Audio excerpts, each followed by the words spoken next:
9 और 10 सितंबर को नई दिल्ली में G20 लीडर समिट आयोजित होने वाला है। उससे पहले हम G20 परिवार के सदस्यों से आपका परिचय करा देते हैं। आज चीन की कहानी आप जानेंगे। चीन भारत के उत्तर में है, इसके पूर्व में समंदर है, बाकी तरफ जमीन। 1963 में पाकिस्तान ने पीओके का कुछ हिस्सा चीन को सौंप दिया था, एक तरफा तरीके से। इस तरह पाकिस्तान भी चीन का एक पड़ोसी हुआ और कुल पड़ोसियों की संख्या हुई 14, लेकिन भारत इसे अवैध कब्जा मानता है। हमारे हिसाब से चीन के 13 ही पड़ोसी हैं: Bharat, Nepal, Bhutan, Myanmar, Vietnam, Laos, north Korea, रूस, मंगोलिया, कजाकिस्तान, किर्गिस्तान, ताजिकिस्तान और अफगानिस्तान। चीन की आबादी लगभग 143 करोड़ है। यूनाइटेड नेशंस ने अप्रैल 2023 में दावा किया कि चीन आबादी के मामले में दूसरे नंबर पर पहुंच गया है। इसमें सबसे बड़ी भूमिका वन चाइल्ड पॉलिसी की रही है। हालांकि ये चीन के लिए मुसीबत भी बन गई है। चीन क्षेत्रफल के मामले में दुनिया में तीसरे नंबर पर है, रूस और कनाडा के बाद। राजधानी इसकी बीजिंग है, जो कि नई दिल्ली से हवाई रास्ते से आप जाएंगे तो 3800 किलोमीटर के करीब पड़ेगी। चीन की हिस्ट्री पर आते हैं। चीन का जो ज्ञात इतिहास है वो कम से कम 9000 साल पुराना है। ये दुनिया की 4 सबसे पुरानी सभ्यताओं में से एक है। बाकी 3 कौन कौन सी हैं? मेसोपोटामिया, मिस्र और सिंधु घाटी। 1911 से पहले तक चीन में राजशाही थी। फिर सन यात सेन ने चिंग वंश के आखिरी राजा को गद्दी से उतार दिया। गणतंत्र की नींव रखी गई। इस तरह 10 बरस बाद मॉस्को से व्लादिमीर लेनिन के कुछ एजेंट्स चीन में दाखिल हुए और अपने साथ कम्युनिज्म लेके आए। चाइनीज कम्युनिस्ट पार्टी CCP की स्थापना हुई। पहली बैठक में बुलाए लोगों में एक टीचर भी था जो आगे चलकर चीन का भविष्य बदलने वाला था, और उसका नाम था माओ जेडोंग। जिस वक्त CCP बनी तब चीन में सिविल वॉर चल रहा था। अब सन यात सेन की कुओमिंतांग यानी कि KMT को शासन चलाने का मौका नहीं मिल रहा था। तब उन्होंने CCP से हाथ मिला लिया। 1925 में सन यात सेन की मौत हुई। कमान चियांग काई शेक के पास आई। उनको कम्युनिस्टों से नफरत थी, उनके बीच झगड़ा चलने लगा। अक्टूबर 1949 में KMT हार गई। उनका नेता था चियांग काई शेक। वो सारा साजो सामान लेकर ताइवान चले गए। चीन ताइवान को अपना अब भी लेकिन अभिन्न हिस्सा मानता है। इधर माओ ने पीपल्स रिपब्लिक ऑफ चाइना यानी कि PRC की नींव रखी। CCP ही सरकार बन गई। इसके बाद माओ सुप्रीम लीडर बने। 1976 में मौत तक सर्वे सर्वा बने रहे। कुर्सी बचाने के लिए कई सनकी फैसले इन्होंने लिए। 3 को याद रखा जाता है: 100 flowers movement, great leap forward और कल्चरल रेवोल्यूशन। माओ ने कहा कि बीती एक सदी से चीन को विदेशी शासकों, आप जापान और पश्चिम भी पढ़ सकते हैं इसे, उन्होंने दबा कर रखा। इसलिए चीन पिछड़ता रहा, उसके हितों का ध्यान नहीं रखा गया। माओ ने इस दौर को द सेंचुरी ऑफ ह्यूमिलिएशन नाम दिया और कहा कि इस दौर में हुए किसी संधि या समझौते को चीन नहीं मानेगा, क्योंकि ये सब एक तरफा थे, चीन के खिलाफ थे। माओ ने इसी कथित ह्यूमिलिएशन को दूर करने का दावा किया, बीड़ा उठाया। माओ के बाद आए डेंग जियाओपिंग। 1978 से 1989 तक सुप्रीम लीडर ये रहे। उन्होंने चीन को बाकी दुनिया के लिए खोला। उन्हें आधुनिक चीन के इतिहास का दूसरा सबसे निर्णायक नेता माना जाता है। जहां तक शी जिनपिंग की बात है, वो 2012 से सुप्रीम लीडर हैं, आजीवन बने रहने का इंतजाम कर चुके हैं। जानकार कहते हैं कि अगर ऐसा ही चला तो वो माओ और जियाओपिंग को पीछे छोड़ सकते हैं। करेंसी का नाम है युआन, जो कि चीन में चलती है। चीन इसी युआन के दम पे दुनिया की दूसरी सबसे बड़ी अर्थव्यवस्था वाला देश है। इंटरनेशनल मॉनेटरी फंड IMF की वेबसाइट पर छपी जानकारी के मुताबिक चीन की GDP $19.37 बिलियन या भारतीय रुपयों में 1607 लाख करोड़ है। प्रति व्यक्ति आय पर कैपिटा इनकम चीन की लगभग 11,35,000 रुपए है, यानी भारत से 5 गुना ज्यादा। लेन देन कैसा है भारत और चीन के बीच? भारत और चीन के बीच व्यापार, मिनिस्ट्री ऑफ कॉमर्स के मुताबिक 2021-22 में लगभग 10 लाख करोड़ रुपए का व्यापार हुआ दोनों देशों के बीच। भारत ने 2 लाख करोड़ का सामान चीन को बेचा, जबकि 8 लाख करोड़ का सामान चीन से खरीद लिया।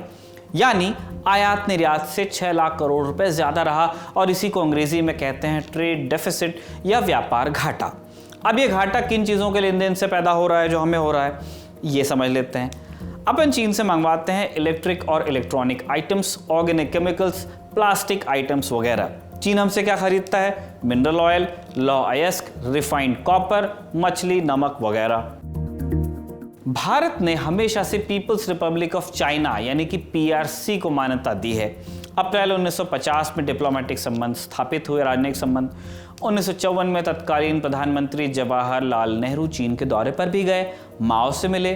वैसे माओ कभी भारत नहीं आए, हालांकि उनके प्रीमियर चाओ एन लाई ने कई दफा भारत का दौरा किया। 1962 में चीन ने भारत पर हमला किया, भारत को हार का सामना करना पड़ा और इसके बाद दोनों देशों के रिश्ते बिगड़े रहे। 1993 में नरसिम्हा राव चीन गए। उस दौरे पर लाइन ऑफ एक्चुअल कंट्रोल यानी कि LAC को लेकर समझौते हुए, मगर चीन उस पर कायम नहीं रहा है। यही चीज़ हमने 2020 की गर्मियों में देखी, जब चीन ने वादा खिलाफी करते हुए पूर्वी लद्दाख में वास्तविक नियंत्रण रेखा को बदलने की कोशिश की। गलवान घाटी में संघर्ष हुआ, 20 जवान भारत के वीर गति को प्राप्त हुए। चीन ने अपना जो नुकसान हुआ उसे कभी कबूला नहीं, एक्चुअल फिगर्स नहीं डिस्कस किए दुनिया के साथ। नतीजे में एक बॉर्डर फेस ऑफ शुरू हुआ, दोनों तरफ से फौज तैनात हुई हजारों लाखों की संख्या में। कुछ इलाकों में तनाव कम करने के प्रयास सफल भी हुए, लेकिन अभी भी हम अप्रैल 2020 से पहले वाली स्थिति यानी स्टेटस को एंटे को नहीं हासिल कर पाए हैं। भारत ब्रिक्स, SCO और G20 जैसे संगठनों में चीन के साथ वैसे बना हुआ है।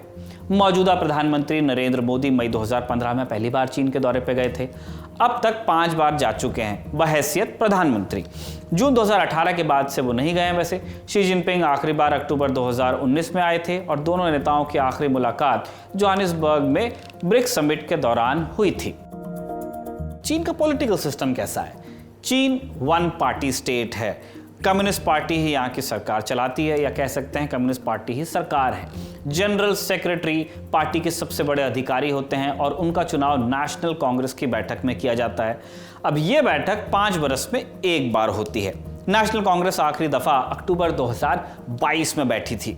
ये तो हुई पार्टी की बात। सरकार की कमान राष्ट्रपति के पास होती है। राष्ट्रपति सरकार के साथ साथ स्टेट के भी मुखिया होते हैं। अधिकतर मौकों पर CCP के जनरल सेक्रेटरी ही राष्ट्रपति भी होते हैं, जैसे अभी शी जिनपिंग हैं। चीन में राष्ट्रपति का चुनाव नेशनल पीपल्स कांग्रेस NPC करती है। NPC चीन की संसद है। इसके सदस्यों का चुनाव 5 वर्ष के लिए होता है। इसकी बैठक हर साल होती रहती है और ये नेशनल कांग्रेस से अलग है। NPC की आखिरी बैठक मार्च 2023 में हुई थी। शी जिनपिंग अक्टूबर 2012 में जनरल सेक्रेटरी बन गए थे। मार्च 2013 में उन्हें राष्ट्रपति भी बनाया गया और तब से वो कुर्सी पर जो बने हुए हैं तो बने ही हुए हैं। अक्टूबर 2022 में उन्हें जनरल सेक्रेटरी और मार्च 2023 में राष्ट्रपति का तीसरा टर्म मिल गया।